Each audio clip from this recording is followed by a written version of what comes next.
Assalamualaikum warahmatullahi wabarakatuh. Perkenalkan, nama saya Reskiani. Baik, pada kesempatan kali ini saya akan mereview kembali materi yang telah dijelaskan oleh Ustaz Muammar, yakni tentang ijma dan qiyas. Di mana pertama saya akan menjelaskan apa itu ijma. Di mana ijma adalah kesepakatan para ulama atau kesepakatan semua ulama setelah Rasulullah Shallallahu Alaihi Wasallam meninggal atau wafat. Di mana ijma juga terbagi menjadi 3 bagian, yakni pertama ijma qauli, di mana ijma qauli itu secara langsung atau di mana para ulama sudah mulai terang-terangan mengeluarkan pendapatnya, di mana sudah disetujui juga oleh semua ulama tentang pendapatnya. Yang kedua ijma al-fi'li, yakni ijma yang tidak diucapkan oleh para ulama tetapi dilakukan oleh ulama. Dan yang ketiga yakni ijma asy-syukuti, di mana ijma adalah para ulama tidak mengeluarkan pendapat, tetapi bukan berarti para ulama ini tidak menyetujui. Para ulama ini hanya diam, tapi diamnya mengartikan bahwasanya dia menyetujui pendapat tersebut. Dan adapun syarat ijma atau rukun ijma, yakni yang pertama pada suatu zaman muncul ulama yang sesungguhnya atau yang benar-benar dikategorikan sebagai ulama, yang bukan ulama sembrono atau ulama yang asal-asalan, tetapi ini adalah ulama-ulama yang sesungguhnya, yang termasuk dalam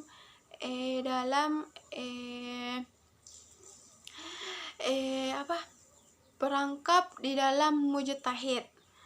Yang kedua yakni bahwa pendapat ulama disampaikan sesuai syariah untuk khalayak umum.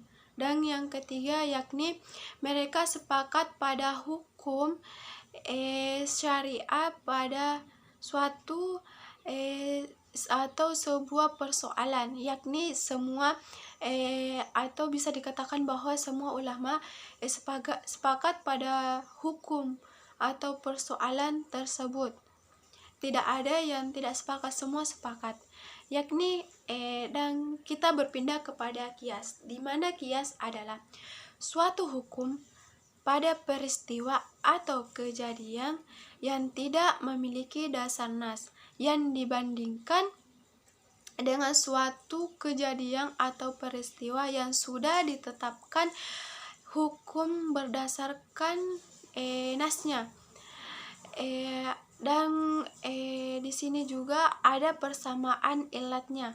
Seperti contohnya bahwa ketika seseorang mengonsumsi narkoba atau meminum narkoba, di dalam Islam tidak ada tidak mengharamkan meminum narkoba, tetapi kita kembali lagi ke pengertian qiyas bahwasanya kita membandingkan suatu kejadian dengan suatu kejadian yang sudah ada hukum nasnya, sehingga kita melihat dari efek yang ditimbulkan oleh mengonsumsi narkoba, yakni memabukkan atau menghilangkan kesadaran, sehingga ada suatu hukum yang menyatakan bahwasanya yang menghilangkan kesadaran atau tidak menyadari dirinya, yakni meminum khamar pada zaman Rasulullah SAW, sehingga kita bisa simpulkan bahwasanya meminum khamar dengan meminum narkoba atau mengonsumsi narkoba sama-sama diharamkan, karena semua dapat merugikan, dapat menghilangkan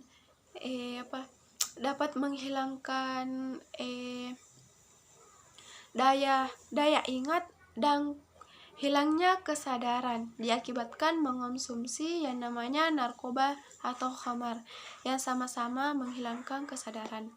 Mungkin hanya itu yang saya dapat sampaikan. Mohon maaf bila terjadi kesalahan. Wabillahi taufiq wal hidayah. Wassalamualaikum warahmatullahi wabarakatuh.